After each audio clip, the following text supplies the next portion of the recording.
Décryptage d'un secteur d'activité à travers l'expérience de terrain et l'analyse d'un chef d'entreprise. Aujourd'hui, on va parler de l'éclairage à LED. C'est sans doute la révolution la plus visible, on va dire, dans notre quotidien, puisqu'elle éclaire aujourd'hui nos logements, nos appartements et aussi nos lieux de travail. Bonjour Sébastien Motteville.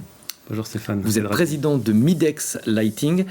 L'éclairage à LED, ça consomme 7 à 8 fois moins qu'une ampoule traditionnelle. A priori, on se dit que ça va dans le sens de l'histoire et en plein dans le débat politique du moment. Absolument. Alors, ça fait déjà une bonne dizaine d'années que la LED est arrivée dans notre industrie, mais c'est une rupture technologique qui nous a permis, nous, de passer d'une technologie qui était malgré tout pas terrible, on va dire, la fluorescence en termes de qualité d'éclairage, de pollution, à une technologie qui coche toutes les cases, où on a des produits qui sont pas polluants, très bon rendement d'éclairage et puis très bonne qualité d'éclairage. Justement, pour faire la comparaison avec l'éclairage fluorescent, les deux consomment peu d'énergie, mais les fluos, c'est extrêmement polluant. Oui, et la LED consomme quand même encore moins que la fluorescence. Est-ce que c'est forcément économique pour une entreprise aujourd'hui qui décide de passer à l'éclairage LED ?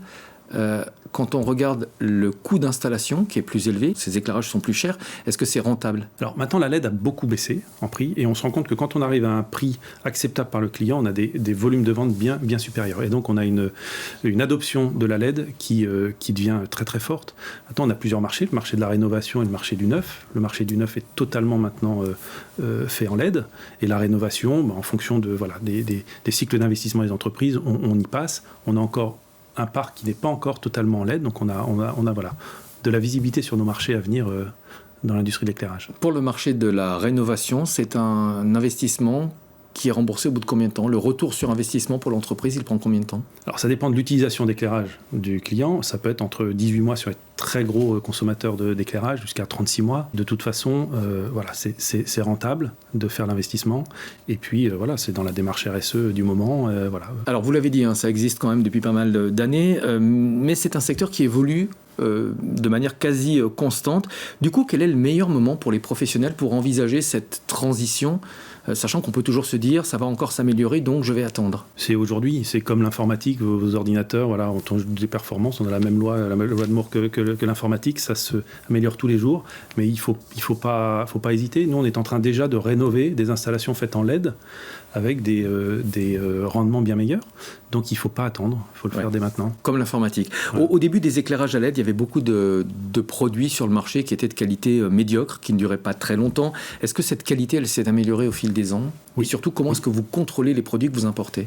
Alors il y a deux raisons, c'est qu'il y a un peu moins d'importateurs exotiques sur le marché, et puis l'industrie de la LED qui est de l'électronique s'est très fortement améliorée, on a des produits de très grande qualité maintenant, et puis il y a la réglementation, le contrôle à l'import, donc il est de plus en plus difficile d'avoir des produits de mauvaise qualité. Après, vous avez des qualités très différentes, ça dépend de ce que le client veut. Vous avez de l'entrée de gamme, du moyen de gamme, du haut de gamme, et vous pouvez choisir ce que vous voulez en fonction de vos besoins et de vos utilisations. Les normes sont assez strictes, pour quelles raisons ? Alors c'est des produits électriques, donc des produits dangereux, alors même s'ils sont installés par des professionnels, ils sont très contrôlés, donc vous avez une réglementation électrique drastique, et puis après vous avez aussi la promesse que vous donnez à votre client en termes de flux lumineux et de rendement, qui fait que vous devez tenir la promesse que vous donnez à votre client. Midex Lighting, qui sont vos clients aujourd'hui ? Vous travaillez en B2B, donc ce sont des professionnels, mais vous travaillez aussi bien avec des entreprises que des installateurs. Alors, c'est principalement de la distribution de matériel électrique avec qui nous travaillons, donc des distributeurs qui vendent de la climatisation, du chauffage, du câble, des tableaux électriques et de l'éclairage, et qui revendent aux installateurs. Nous, on travaille aussi avec le client final pour prescrire nos produits,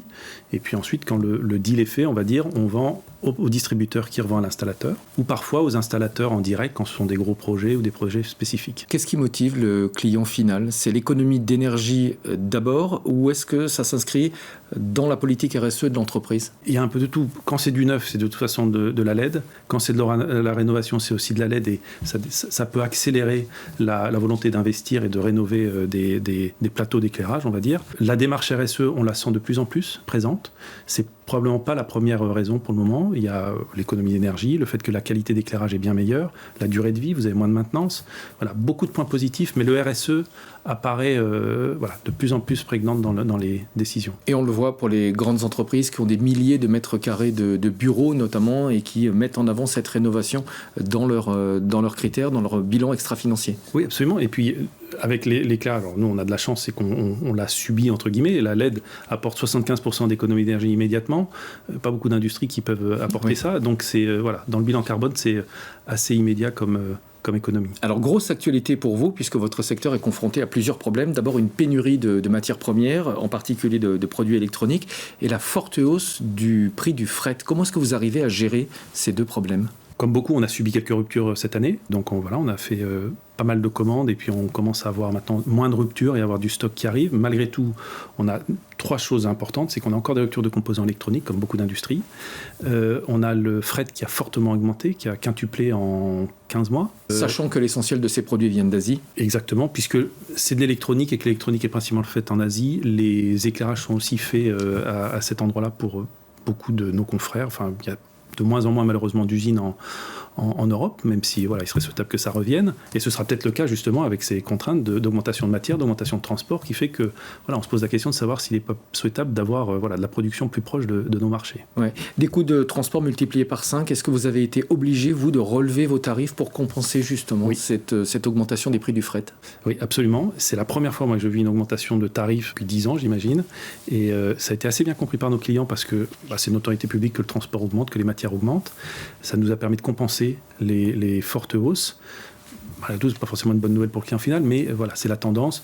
On pense que juillet l'année prochaine, ça va se résorber, les coûts de transport et puis les coûts matières, on espère également. Alors on appelle ça le pricing power. Est-ce que vos clients le comprennent ? Oui, ils l'ont compris parce que encore une fois, c'est une autorité publique, on en parlait partout. Ils voulaient juste savoir le taux, ils savaient que ce serait une augmentation, ils voulaient savoir combien vous faites et on est à peu près tous dans la même tendance, donc ça s'est plutôt bien passé. Un dernier mot sur votre entreprise. Midex Lighting fait partie d'un groupe plus grand, Galaed, qui a effectué 4 acquisitions entre octobre 2020 et septembre 2021. Quel était l'objectif de ces acquisitions ? C'est de construire un groupe qui nous permette d'avoir un peu plus de légitimité et de force sur le marché. C'est 4 entreprises qui gardent leur spécificité, leur marque, leur équipe commerciale. L'idée, c'est de travailler, on va dire, en côté caché, d'améliorer un peu les services transverses. On va faire à peu près 70 millions d'euros cette année, 150 collaborateurs et une forte croissance cette année. Donc, Est-ce que ça vous donne aussi une taille critique pour peut-être pouvoir mieux négocier avec vos fournisseurs ? Oui, pour mieux négocier, puis aussi pour se positionner sur des projets qu'on n'aurait peut-être pas fait avec des entreprises plus petites. Donc là, ça nous donne plus de visibilité. Un dernier mot, quelle est la tendance actuelle de votre secteur ? C'est quoi la prochaine étape ? Le secteur se porte plutôt bien cette année, mais comme beaucoup comparé à 2020, qui était une année quand même très compliquée. Mais même par rapport à 2019, on dépasse 2019. Nous, au sein du groupe, on dépasse largement 2019, donc on fait bonne performance cette année et on pense que la tendance va continuer. On n'a pas encore remplacé tout le parc. On a encore beaucoup de potentiel. Merci beaucoup, Sébastien Bonneville. Merci d'être venu en plateau. Je rappelle que vous êtes président de Midex Lighting. À bientôt pour un nouveau décryptage.